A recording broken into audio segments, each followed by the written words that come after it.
Hello friends, welcome to IICS platform. आज है 20 जुलाई और 20 जुलाई के करेंगे हम करंट अफेयर के MCQ। तो लेक्चर स्टार्ट करने से पहले चैनल को सब्सक्राइब और बेल आइकन प्रेस करना ना भूलें। चलो स्टार्ट करते हैं lecture. First question, which state set up the programme monitoring unit recently seen news. अब इन मैम को तो आप जानते होंगे, ये बड़ी ही फेमस मैम है। ये CM है कहाँ की? वेस्ट बंगाल की, और इनका नाम है ममता बनर्जी। क्या नाम है दोस्तों? ममता बनर्जी। और अभी आप देखिए 2 साल बचे हैं सिर्फ ओनली वेस्ट बंगाल में इलेक्शन होने को। मींस अभी 2024 चल रहा है, तो 2026 में वेस्ट बंगाल में लेजिस्लेटिव असेंबली मींस विधानसभा के इलेक्शन है। अब इस इलेक्शन को लोगों को दिखाने के लिए कि हमने बहुत अच्छा काम किया है, ठीक है, किया भी है, वो अलग बात है। वेस्ट बंगाल को पता होगा, मैं वेस्ट बंगाल गया नहीं हूँ, वो अलग बात है, ठीक है। अब उनको दिखाने के लिए, अप्रोच करने के लिए जो वेस्ट बंगाल की सरकार है तृणमूल कांग्रेस, उसने कई सारी स्कीम चलाई थी। अब वो स्कीम का इवैल्यूएशन करने के लिए, व्हाट आई मीन्स मॉनिटरिंग करने के लिए एक मॉनिटरिंग यूनिट सेटअप करी जिसका नाम है प्रोग्राम मॉनिटरिंग यूनिट। क्या दोस्तों? Programme monitoring unit. और इसका आंसर दोस्तों वेस्ट बंगाल। वेस्ट बंगाल ने क्या किया है, एक यूनिट सेटअप करी है, that is called a programme monitoring unit, जो कि मॉनिटरिंग करेगी over the scheme of the Trinamool Congress government in West Bengal. Because election is not far to conduct the legislative assembly election in West Bengal. It is only of 2 year far away. Okay, clear. चलते अपन next question पर। Next question दोस्तों, which state government will pass bill to repeal Muslim marriage and divorce registration act 1935। अब आप देख पा रहे होंगे ये त्योहार कौन सा सेलिब्रेट कर रहे हैं? बिहू। और बिहू त्योहार आप जानते होंगे कहाँ होता है? ये आसाम में होता है। और ये टी का प्रोडक्शन, ठीक है। तो इसका आंसर है आसाम। आसाम क्या कर रही है कि दोस्तों चाइल्ड मैरिज को कंट्रोल करने के लिए, स्टेट के अंदर चाइल्ड मैरिज ना हो इसको कंट्रोल करने के लिए एक बिल पास करेगी। जो कि किस बिल को हटाएगा? ये Assam Muslim marriage and divorce registration act 1935, इस बिल को रिपेल कर देगा, मींस खत्म कर देगा। अब इस बिल को खत्म होने के साथ क्या है इस बिल में ऐसा कि इसको खत्म करना पड़ रहा है? देखो क्या है, जो पुराना बिल है 1935 का बिल है, इसमें क्या था कि जो मुस्लिम की मैरिज और डाइवोर्स का रजिस्ट्रेशन इस कानून के जरिए होगा। और इस कानून में एक प्रावधान है कि अगर कोई भी marriage couple, what I means bride और ग्रूम की एज अगर बिलो 18 ईयर और 21 ईयर रिस्पेक्टिवली है तो अभी उनका रजिस्ट्रेशन हो जाएगा, वो इलीगल नहीं माने जाएंगे। तो इसका मतलब क्या है कि ये कानून मुस्लिम की चाइल्ड मैरिज को प्रमोट कर रहा है कि नहीं कर रहा? तो इसी को कंट्रोल करने के लिए आसाम सरकार, जो कि हेमंत बिस्वा शर्मा जी जो कि वहाँ के CM है, वो एक कानून निकालेंगे और इसी कानून से रिपेल कर देगा Assam Muslim marriage and divorce registration act 1935। समझ में आ गया। तो चलते अपन नेक्स्ट क्वेश्चन पर। नेक्स्ट क्वेश्चन दोस्तों, which organisation plan to set up round the clock multilingual contact centre to grievance redressal. अब देखो ये क्या है? EPFO जानते हो आप, employment provident fund organisation. Pension, आप अगर आपके घर में कोई पेरेंट्स आपके रिटायर्ड हो गए हैं तो आप जानते होंगे, EPFO के बारे में अच्छी तरह जानते होंगे। ये पेंशन को हैंडल करती है और जो भी आपका PF मिलता है, प्रोविडेंट फंड, जब कोई रिटायर हो जाता है उससे रिलेटेड ये ऑर्गेनाइजेशन है। तो इसने क्या किया है कि ये कॉन्टैक्ट सेंटर लॉन्च किया है, मल्टीलिंगुअल मींस 23 लैंग्वेज का एक कॉन्टैक्ट सेंटर लॉन्च किया है फॉर ग्रीवेंस रिड्रेसल। मींस आपकी शिकायत का निवारण करने के लिए EPFO ने एक कॉन्टैक्ट सेंटर लॉन्च किया है 23 लैंग्वेज में, 23 मल्टीलिंगुअल लैंग्वेज में। समझ रहे हो मेरी बात को? अब ये क्यों किया है ऐसा? EPFO ने पहले क्यों नहीं किया ये?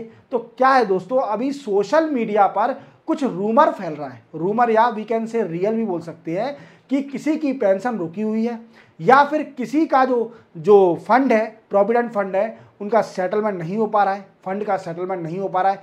तो ये सारी शिकायतों का रेजोल्यूशन करने के लिए 23 लैंग्वेज में एक कॉन्टैक्ट सेंटर लॉन्च किया है। किसने?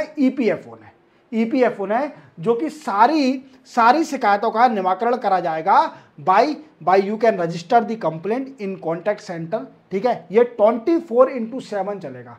आप 365 डेज कभी भी कॉल लगाइए, आपकी शिकायत दर्ज करी जाएगी। तो वी कैन से 24/7, रात हो दिन हो, आपकी शिकायत हो, शिकायत करिए आप। तो बस ऐसा मत करना कि झूठी शिकायत कर रहे हैं आप, हेलो हाँ कहाँ से बोल रहे हो, तो ऐसा मत करना।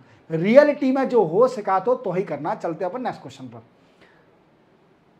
नेक्स्ट क्वेश्चन है दोस्तों, what is the target of India reach to how much $1 billion of electronic market by 2030। देखो नीति आयोग ने एक रिपोर्ट निकाली अभी।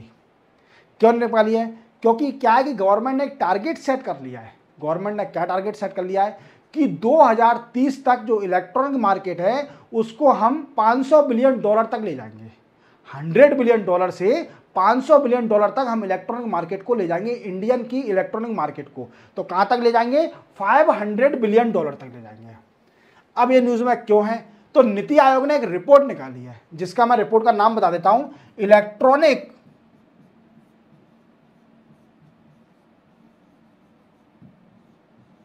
Electronics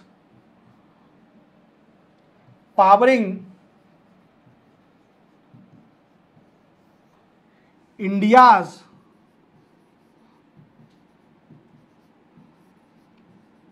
partnership in global value chain. थोड़ा बड़ा नाम है, ये रिपोर्ट निकाली है इसे, electronic powering India's partnership in global value chain. ये रिपोर्ट नीति आयोग ने निकाली है और इसमें कई सारे नीति आयोग ने रिकमेंडेशन दिया है to achieve the target of $500 billion of the electronic market by 2030। 2030 तक इलेक्ट्रॉनिक मार्केट को पहुंचाना है, कहां तक? $500 बिलियन तक पहुंचाना है। इसके लिए कुछ सजेशन दिए नीति आयोग ने, एक रिपोर्ट दी है। उसमें एक रिकमेंडेशन था कि जो टैरिफ लगाया जाता है, जैसे इलेक्ट्रॉनिक कंपोनेंट हम इंपोर्ट करते हैं फ्रॉम डिफरेंट कंट्री, क्योंकि इलेक्ट्रॉनिक मैन्युफैक्चरिंग जो यूनिट है उनको कई सारे इलेक्ट्रॉनिक कंपोनेंट को इंपोर्ट करना पड़ता है, ठीक है। जैसे इंडिजिनस कुछ प्रोडक्ट नहीं मिलते हैं तो हमें इंपोर्ट करना पड़ता है। पर सरकार क्या करती है? सरकार उस पर 7.5 टैरिफ लगाती है, 7.5% टैरिफ लगा रही है। और ये टैरिफ बहुत ज्यादा है। इंडिया में अगर देखा जाए तो इंडिया का टैरिफ है 7.5% on electronic component that is imported from different country. अगर चाइना में देखा जाए तो 4% है, अगर मलेशिया में देखा जाए तो हमारा 2.5%, और मैक्सिको में देखा जाए तो अप्रोक्सीमेटली शायद 2.7 है, और मलेशिया में 3.5% है। तो ये टैरिफ है, ठीक है, on electronic component that is imported from different country. Okay, अब क्या है? तो पहला रिकमेंडेशन क्या है कि टैरिफ कम करिए, जो इलेक्ट्रॉनिक कंपोनेंट हम इंपोर्ट करती है उसको टैरिफ कम करिए। और दूसरा बोला है कि जो डोमेस्टिक मैन्युफैक्चरिंग यूनिट है, जो डोमेस्टिक इलेक्ट्रॉनिक मैन्युफैक्चरिंग यूनिट है, उसको सरकार फंड दे, we can see fund incentive दे, जिससे वो प्रमोट हो सके। Manufacturing unit, domestic manufacturing unit को सरकार फंड इंसेंटिव दे, जिससे उसको प्रमोट किया जाए। अब प्रमोट कर देंगे तो क्या हो जाएगा? उससे कंपटीशन बढ़ जाएगा। These domestic company with a global company, global company के साथ उसका कंपटीशन बढ़ जाएगा। समझ में आ रहा है मेरी बात को? तो ये रिकमेंडेशन दिए थे किसमें? रिपोर्ट में। नीति आयोग की रिपोर्ट आई थी जिसमें बोला गया था, नाम क्या था, नाम याद रखना नीति आयोग की रिपोर्ट का, कि electronic powering India's partnership in global value chain, ये रिपोर्ट का नाम था, याद रखना, नीति आयोग ने निकाली थी। और इसमें टारगेट था कि 2030 तक इलेक्ट्रॉनिक मार्केट को $500 बिलियन तक पहुंचाना है। क्लियर? चलते अपन नेक्स्ट क्वेश्चन पर। नेक्स्ट क्वेश्चन है दोस्तों, how much ton of edible oil are imported by Indian annually. अब ये पूछ रहे हैं कि साल में इंडिया कितना ऑयल इंपोर्ट करती है फ्रॉम डिफरेंट कंट्री। देखो आप जानते हो कि हमारे इंडिया में तेल बड़ा खाया जाता है, मीन्स एक तरीके से खाया नहीं जाता, इसको पिया जाता है। और कई सारी बीमारियां इससे होती हैं, जैसे कोलेस्ट्रॉल की बीमारी है। तेल को बड़ी गंदे तरीके से पिया जाता है। व्हाट आई मीन, हम सब्जी में कितना तेल डालते हैं, हम ये नहीं देखते कि स्वाद तो ठीक है, स्वाद तो बढ़ जाएगा, पर ये हमारी हेल्थ पर इफेक्ट कर रहा है। और इंडिया की जो फॉरेन करेंसी है वो भी तो जा रही है इंपोर्ट करने में। तो ये पूछ रहे हैं कि कितना एनुअली इंडिया इंपोर्ट करती है एडिबल ऑयल। तो अपन देख लेते हैं इसका आंसर। इंडिया करती है 9.7 million ton, 9.7 million ton oil import करती है फ्रॉम डिफरेंट कंट्री। अब ये न्यूज़ में क्यों है? तो क्या है दोस्तों, मलेशिया और इंडिया की अभी मीटिंग चल रही है। क्या चला दोस्तों, मलेशिया और इंडिया की मीटिंग चल रही है। अब इस मीटिंग में क्या हुआ, तो देखिए इस मीटिंग में मलेशिया ने बोला कि हम इंडिया का सपोर्ट करेंगे किस चीज में, एडिबल ऑयल और we can say that's a palm oil देने में। अब देखिए जैसे मलेशिया जो 9.7 मिलियन टन है उसमें से सिर्फ ओनली 3 मिलियन टन तो हम सिर्फ ओनली एक ही कंट्री से इंपोर्ट करते हैं, that is called Malaysia. Malaysia से इंपोर्ट करते हैं।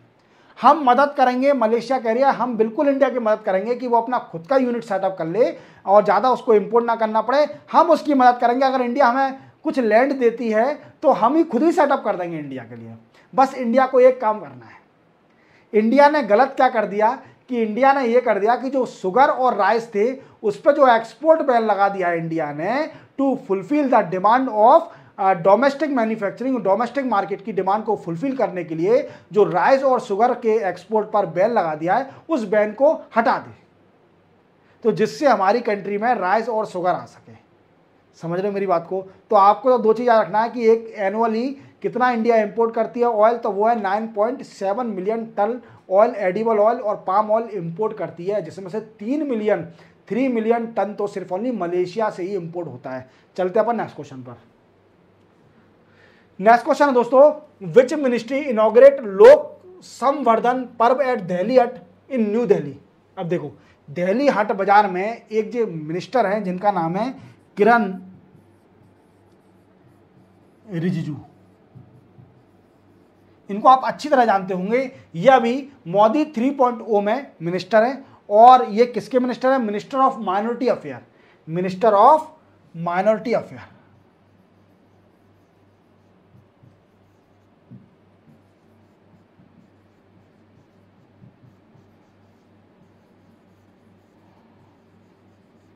माइनॉरिटी अफेयर के मिनिस्टर है। अब इनने क्या करा है कि दिल्ली हाट में एक पर्व का फेस्टिवल, ये क्या करा है कि लोक संवर्धन पर्व को लॉन्च किया है, इनॉग्रेट किया है। अब ये क्या करेगा, लोक संवर्धन पर्व। देखो ये माइनॉरिटी मिनिस्टर है, तो माइनॉरिटी की जो भी related scheme, programme, welfare scheme कुछ भी चल रही है उसको ये वी कैन से अवेयर करेगा उन स्कीम से लोगों को, माइनॉरिटी को क्या करेगा, अवेयर करेगा माइनॉरिटी को इस प्लान और जो भी स्कीम चल रही है, जो भी कुछ भी चल रहा है माइनॉरिटी से रिलेटेड उसको अवेयर करेगा। ठीक है, इसका काम ये रहेगा जो लोक संवर्धन पर्व का। क्लियर, समझ में आ गया। चलते अपन नेक्स्ट क्वेश्चन पर। तो इसका आंसर है किरण रिजिजू, याद रखोगे, किरण रिजिजू याद है जिन्हें इनॉग्रेट किया लोक संवर्धन पर्व दिल्ली हट में। क्लियर, चलते हैं नेक्स्ट क्वेश्चन है, which country of African continent become 10th country in Africa to sign the UN water convention. देखो यूएन वाटर कन्वेंशन है, यूएन वाटर कन्वेंशन को 10वीं अफ्रीकन कंट्री ने साइन कर लिया है। क्या कर लिया है, 10वीं अफ्रीकन कंट्री, 10th मतलब 9th तो पहले ज्वाइन कर चुकी है और 10th कंट्री अभी लेटेस्ट ज्वाइन करा है, वो कौन सी है, तो वो है दोस्तों आइवरी कोस्ट। कौन सी है, आइवरी कोस्ट। देख लीजिए आइवरी कोस्ट ये रही, ठीक है, कहाँ पर, लिबिया, गाना, माली के नीचे, गुआना के नीचे यहाँ पर आइवरी कोस्ट कंट्री है। क्लियर। अब ये क्या है कि ये क्या है, मैनेज, इसका एम है यूएन वाटर कन्वेंशन का मैनेज वाटर रिसोर्स। आप जानते हो साफ पानी की बड़ी कमी होते जा रही है वर्ल्ड में और साफ पानी की बड़ी किल्लत होते जा रही है, और इसी कारण इसको मैनेज करने के लिए कि हम साफ पानी को बचा के रखें, ज़्यादा वेस्टेज ना करें, तो यूएन वाटर कन्वेंशन आया था जिसको 10वीं कंट्री, जो अफ्रीकन 10वीं कॉन्टिनेंट की कंट्री है आइवरी कोस्ट, इसने इसको कन्वेंशन को साइन कर लिया है। चलते अपन नेक्स्ट क्वेश्चन पर। नेक्स्ट क्वेश्चन है दोस्तों, विच country of European introduce 90 days visa free regime for 35 European countries. अब ये पूछ रहा है कि कौन सी ऐसी यूरोप की कंट्री है जिसने 90 दिन का वीजा फ्री एंट्री आई है उस कंट्री के अंदर, 90 दिन तक रहिए, 35 यूरोपियन कंट्री के लिए फ्री कर दिया है, वीजा फ्री। वीजा आपको लेने की जरूरत नहीं है, आप आइए आराम से 90 दिन तक रहिए इस कंट्री में, एंजॉय करिए, कोई दिक्कत नहीं है। तो ये कंट्री है बेलारूस। कौन सी है दोस्तों, बेलारूस। बेलारूस ने 35 यूरोपियन कंट्री को वीजा फ्री कर दिया है 90 दिन के लिए। समझ में आ रहा है मेरी बात को। अब ये क्या होगा, तो इनका मेन कहना है, मेरे हिसाब से इनका कहना है बेलारूस का कि ये शांति देने के लिए, टेंशन फ्री करने के लिए, ease of western disturbance, Ukraine और रशिया के बीच में बाहर चल रहा है western disturbance, and enhance relation between और among European country this are the motive of Belarus to provide the 90 days visa free entry to the 35 European country. समझ में आ रहा है मेरी बात को। फिर इसके बाद अब मेरा सोचना है कि ये कुछ वो नहीं है कि वेस्टर्न टेंशन को फ्री करना, ये बेलारूस का मेन मोटिव है सिर्फ ओनली टूरिज्म को प्रमोट करना। कहते कुछ और है, करते कुछ और है। ऑफिशियली कुछ और बोला है, अनऑफिशियली मेरे पॉइंट ऑफ व्यू से यही होगा कि टूरिज्म को प्रमोट करना, जिससे ज़्यादा इनको पैसा मिले, फॉरेन करेंसी, ठीक है, और यूरोप ज़्यादा मिले, तो यही इसका रीज़न है। चलते अपन नेक्स्ट क्वेश्चन पर। नेक्स्ट क्वेश्चन दोस्तों, which two Indian space scientist receive Harry Massey award at the committee of space research 2024। Committee of space research 2024। देखो मैंने आपको प्रीवियस लेक्चर में बताया था कि अभी एक मीटिंग चल रही है कमेटी ऑफ स्पेस रिसर्च के ऊपर। कहाँ पर? साउथ कोरिया में। कहाँ पर? बुसान में साउथ कोरिया में एक कमेटी की मीटिंग चल रही है, जिसमें 3000 scientist, space scientist and industrialist from 60 countries participate. 60 country से 3000 साइंटिस्ट और इंडस्ट्रीज ने इस कमेटी में पार्टिसिपेट किया है, जो कि मीटिंग चल रही है। और कब से? 13 जुलाई से चल रही है 21 जुलाई तक। 13 जुलाई से संडे तक चलेगी, 21 जुलाई तक। क्लियर? अब देखो इस मीटिंग में 2 हमारे इंडियन स्पेस साइंटिस्ट को वीकेंड से अवार्ड दिया गया है। अब वो कौन सा अवार्ड है? वो है हैरी मैसे अवार्ड। पहले हैं प्रहलाद चंद्र अग्रवाल जी, ये स्पेस साइंटिस्ट है बहुत बड़े, और दूसरे अनिल भारद्वाज, ये डायरेक्टर है अहमदाबाद फिजिकल रिसर्च लेबोरेटरी के। फिजिकल PRL के डायरेक्टर है कौन? अनिल भारद्वाज। अहमदाबाद में है फिजिकल रिसर्च लेबोरेटरी, और इनको अवार्ड दिया गया है। समझ में आ गए? 2 साइंटिस्ट कौन कौन से हैं एक और बार बता देता हूं, प्रहलाद चंद्र अग्रवाल और अनिल भारद्वाज। इसी के साथ चलते हैं अपन नेक्स्ट क्वेश्चन पर। नेक्स्ट क्वेश्चन दोस्तों, what is the Indian football rank in FIFA latest ranking. देखो फीफा की है ना नई लेटेस्ट रैंकिंग आ गई है, और उसमें इंडिया फुटबॉल टीम की कौन सी रैंकिंग है, तो उसमें है दोस्तों अभी लेटेस्ट रैंकिंग 124। देख रहे हो अपन कितने पीछे हैं। मतलब क्रिकेट टीम नंबर 1 चल रही है और फुटबॉल टीम की रैंक 124 है। अरे इंडिया को सोचना चाहिए कि हमें हर गेम में आगे चल रहा है। फुटबॉल पे भी पैसा खर्च करो, अच्छा कोच लाओ गौतम गंभीर की तरह, जैसे इंडियन कोच लाए गौतम गंभीर, ऐसे ही मेरे को तो फुटबॉल का सिर्फ ओनली एक ही प्लेयर याद है हमारे इंडिया का, सुनील छेत्री, सिर्फ ओनली। और मुश्किल से सभी को यही याद होगा जो और हैं। फुटबॉल मतलब देखने में इंटरेस्ट ही नहीं है लोगों का, तो इसको इंटरेस्ट को जगाने के लिए इंडिया को अपनी फुटबॉल रैंकिंग थोड़ी बढ़ानी पड़ेगी, जिससे वो फीफा कंट्री जो फीफा वर्ल्ड कप में पार्टिसिपेट कर सके। इसी के साथ चलते हैं अपन नेक्स्ट क्वेश्चन पर। नेक्स्ट क्वेश्चन है, which state of India is the best state in PM Svanidhi scheme best performing state category. तो ये है दोस्तों मध्य प्रदेश। अब PM स्वनिधि स्कीम क्या है? तो देखो PM स्वनिधि स्कीम स्टार्ट हुई थी 2020 में।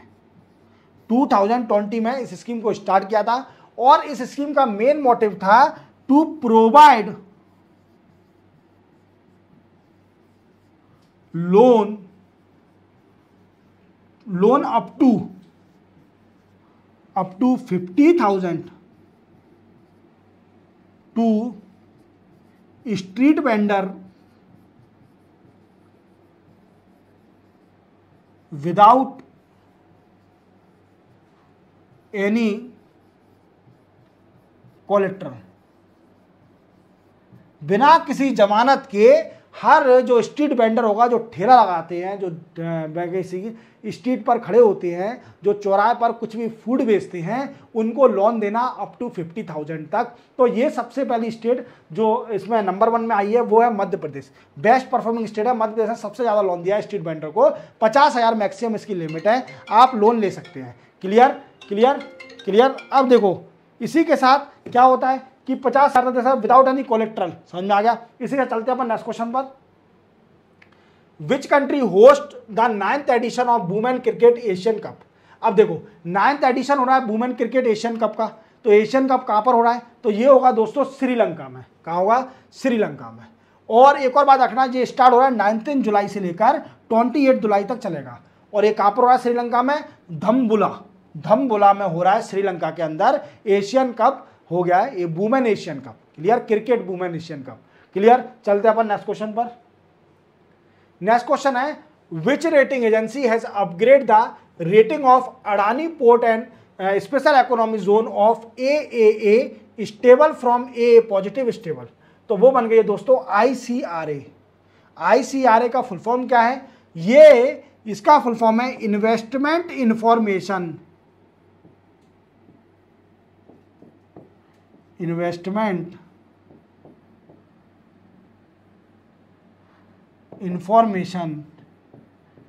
And credit rating agency.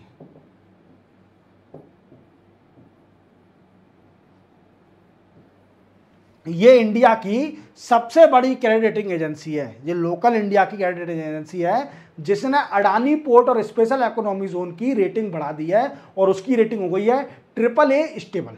Clear, इसी के साथ 20 जुलाई के करंट अफेयर के MCQ कंप्लीट होते हैं। मिलेंगे हम मंडे को नए MCQ के साथ। चैनल को सब्सक्राइब और बेल आइकन प्रेस करना ना भूलें। तब तक के लिए जय हिंद।